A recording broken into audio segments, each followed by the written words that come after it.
So I get asked about like Fate versus Bleach matchups all the time, and I understand if there's like new people coming to the channel and they don't really know my stance on how strong both the Bleach and Fate series are, but longtime viewers might be like, oh, this matchup's not going to be fair at all in the slightest, especially if you've seen stuff like Gilgamesh versus Aizen, where I feel it was pretty definitive that Gilgamesh was going to win that fight, but I wasn't very aggressive or like mean towards Aizen's side, so it might have seemed like it was closer than it actually was. And so if Aizen is having this perceived close battle with Gilgamesh, logically the next thought would be, well, what about Yhwach though? Yhwach being basically the Goku of Bleach, right? Where every Bleach fan is like, yeah, but can he beat Yhwach though? Or Yhwach solo is your favorite verse? And I've gotten questions to even do things like Yhwach versus the entire Fate verse, or even just random matchups like Emiya versus Fullbring Arc Ichigo, just random stuff like that, people trying to make it a bit fair. But seeing as I like Yhwach and Gilgamesh a lot, they're some of my favorite characters from their respective series, and they're both very overpowered in their respective series. I figured this would be a fun matchup to do. Now, I will state this at the very beginning because I know there's people that are probably thinking about this. I do know of all the 1A or outerversal arguments for Gilgamesh, and obviously I'm not going to be bringing those up in this video because then Yhwach literally has absolutely no chance. I know there's some meme arguments you can try to make for Yhwach being 1A, but they're not very good at all, and your opponent would probably have to be brain dead to accept those arguments, so we're not going to be using those in this video, and just for the sake of these two actually being able to have a battle, we're going to avoid using those. But other than that, you guys know how we run things over here on the channel. We're going to go over their strength, speed, and abilities, and then I'm going to tell you who I think would win based on all the information provided. So with that being said, let's go ahead and jump right into this. So I've gone over Yhwach's strength on this channel like 20 billion times at this point, so excuse me if I'm going to be going over this pretty quickly. If I don't go over it in as much depth as maybe you were expecting, go check out one of the many other videos involving Yhwach. But basically this guy was going to destroy all three of the main realms in Bleach and all of the connecting realms as well, in order to basically start new and recreate them all into one perfect realm with no death and all the hope for everybody, right? Some big utopia realm. Now the rest of like why he was going to do that and all that doesn't really matter because this is what he was going to do. It's been confirmed by numerous statements by numerous different characters in the series. So this really begs the question of how strong would this be? At a baseline level, you could say this is a universal feat since all of the realms in Bleach do make up the universe in Bleach, and this would be Yhwach destroying everything within the known universe, so this would be a baseline universal feat, but it is a bit more impressive than just that. See, we do have universes or realms that are infinite in size. For instance, Hueco is said to be infinite in size as it has an infinite amount of sand contained within the realm, or we have things like Mugen, which are stated to be an infinite hell as well. So if you would like to accept those statements, then Yhwach would actually have infinite third dimensional power as he's going to be destroying realms that are infinite in size. And if you want to assume that Hueco is relative in size to the other realms, there's nothing confirming this, but if you just assume to give Yhwach the benefit of the doubt, then he would actually be a low multiversal character for destroying a handful of universes that are all infinite in size.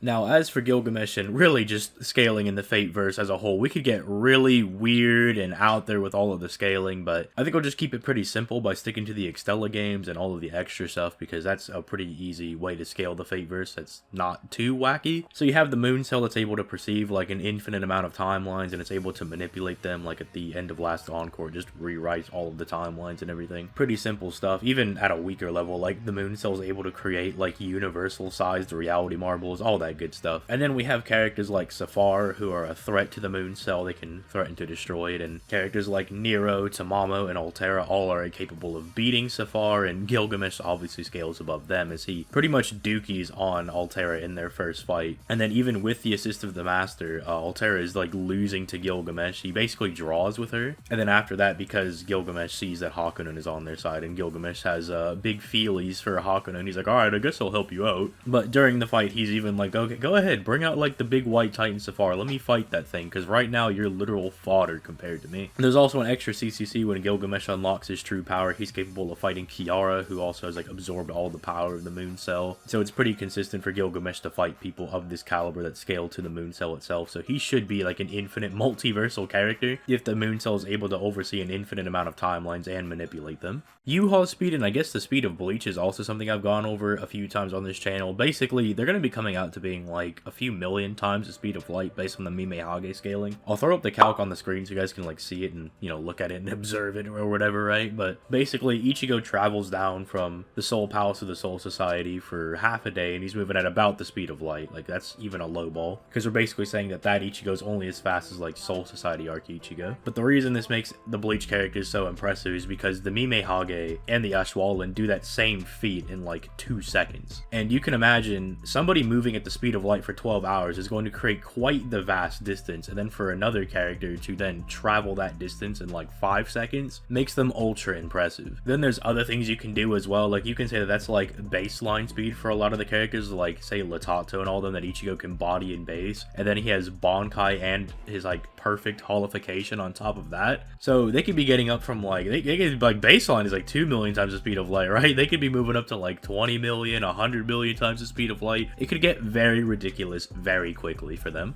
Now, speed in the Fateverse is, well, it's pretty impressive, seeing as most of the servants here are capable of traveling through time or moving in singularities, which are outside of time as well. There's Solomon's Temple of Time, which is stated to be beyond and outside of time, and all of the servants not only summon themselves into that realm, but they also are capable of fighting there as well. The singularities themselves are like holes in time, meaning time does not flow normally through there. There's also Fate Extra CCC, where Tamamo blatantly runs through time after doing her training, and she's not even considered to be a very fast servant. So I would say the argument for immeasurable speed for Gilgamesh is pretty good, especially since he's one of the servants that partakes in the singularities and Solomon's Temple of Time. There's even some arguments for irrelevant speed, with BB being able to move in realms that are beyond space and distance, but we're not going to get into that because honestly, I think that's a bit overkill and not necessary for this video. But who cares about all that mumbo jumbo with the strength and speed? Hacks is where Yhwach is at his strongest. And his most iconic hacks is the Almighty. It's the ability that allows Yhwach to see into numerous different futures and manipulate them as he sees fit. In fact, he says he can manipulate as many timelines as there are grains of sand on the beach, which is not infinite, but it is pretty close to being an infinite amount of timelines. It's definitely a lot, and so that would make this hacks very powerful. Definitely a multiversal hacks at the very least. And while we could talk about a lot of the other Sternritter abilities as they're pretty good, we could talk about his ability to attack the souls of his opponent, as he is a Quincy, and the Quincy arrows do destroy like hollows completely. Hollows being astral beings, meaning he can attack his target's soul. We could talk about Sanct Altar and his ability to steal powers. Yamamoto's Bonkai, which is as hot as the sun, which really I don't think is going to matter in this matchup. But Yhwach's low-key ace in the hole is the Roid Lloyd abilities, because that allows him to basically become his opponent plus Yhwach. And in a battle where you just become your opponent plus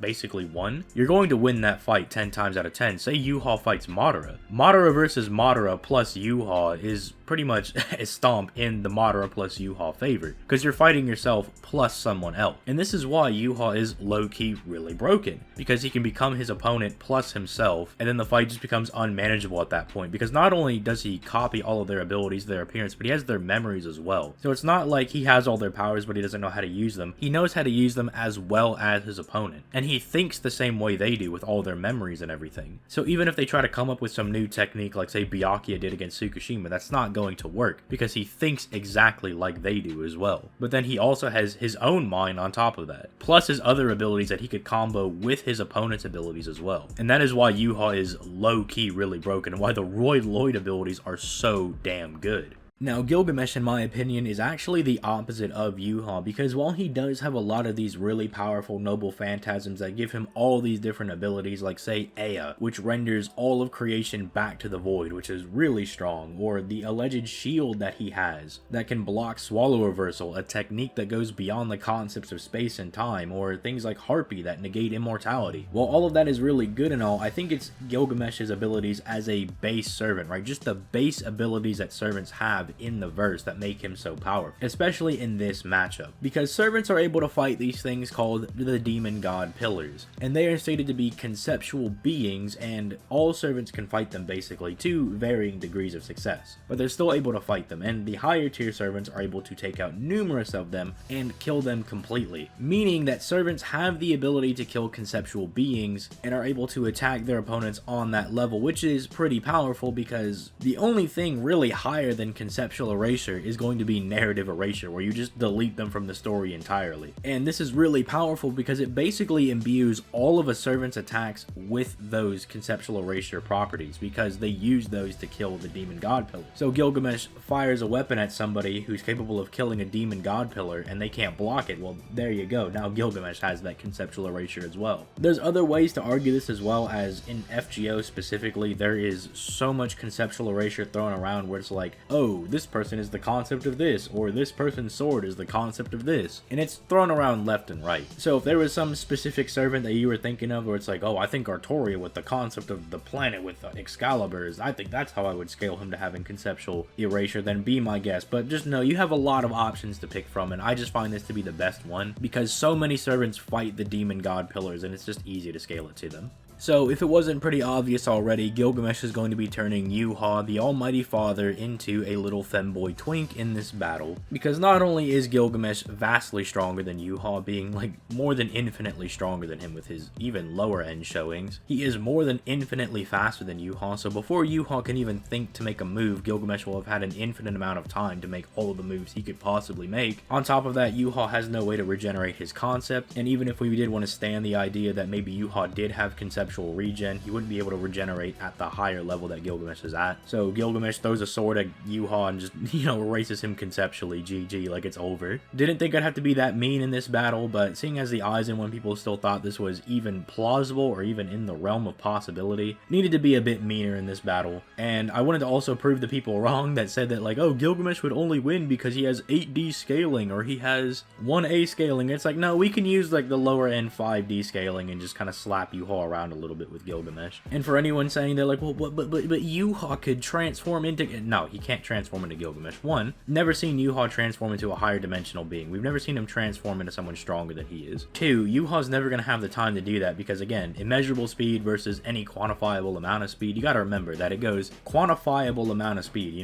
like 1 times the speed of light, 1,000,000 times the speed of light, any numerical value, right? Then you go to infinite speed, which is infinitely faster than quantifiable speed. Then you have immeasurable speed, which is more than infinitely faster than that, depending on the degree of immeasurable speed as well. And then if we want to get into irrelevant speed Gilgamesh, then we're just moving a tier even above immeasurable speed. So yeah, Gilgamesh has no problem with the amount of time he'll have to kill Yhwach. And then even if we wanted to stand the idea that Yhwach just couldn't be killed by Gilgamesh at all whatsoever, for whatever reason, you're just like, nope, he can't be killed. He's got just the best regen in all of fiction, right? Then Gilgamesh using Ea, which creates like a black hole and seals his opponent in the void. I mean, Yhwach would just be stuck there, unless you could prove that Yhwach could leave a 1A dimension, which have fun arguing that. But with all that being said, if you enjoyed the video, please leave a like and subscribe. That helps me know that you like this versus content, and I will continue to do it. Leave a comment on your thoughts of this matchup down in the comments down below. I would love to see all the salty Bleach people comment how they think Yhwach still wins, and yet provide no evidence for why he would actually win outside of Yhwach big strong. But if you're feeling especially ballsy, feel free to come in the Discord and we can have a nice little chat about why Gilgamesh turns Yhwach into his little femboy twink. I have a Twitter and a Twitch that I, occasionally, every,